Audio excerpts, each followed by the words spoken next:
dozvolite, recite ovome besprizorniku da molim vas, samo polako da diskutujete. Ja jedino neću polemisati sa vama, ali ću pokušati da ubijedim naše goste da to ipak ovakav odnos prema gostima nije dominantan odnos, ma o čemu da se radilo od Crne Gore. Hvala. Sada se za komentar javio poslanik Lekić, izvolite.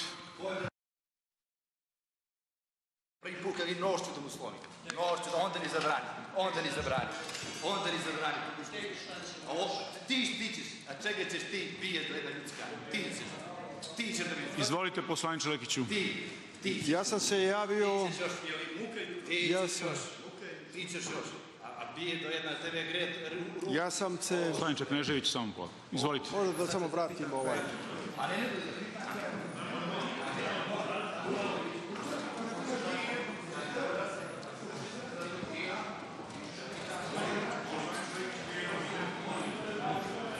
Dobro, ovo je sada već...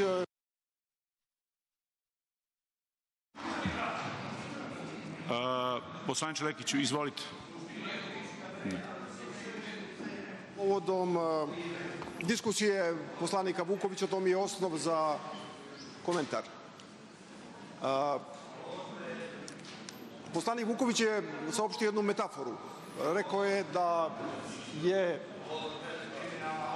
Evo je samo par sekundi, dekoncentriše. Hvala.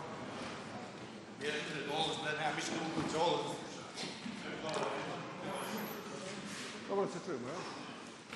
Dakle, poslanik Vuković je saopštio jednu metaforu zavodljivu, a to je da je važno u međunarodnim odnosima biti za stolom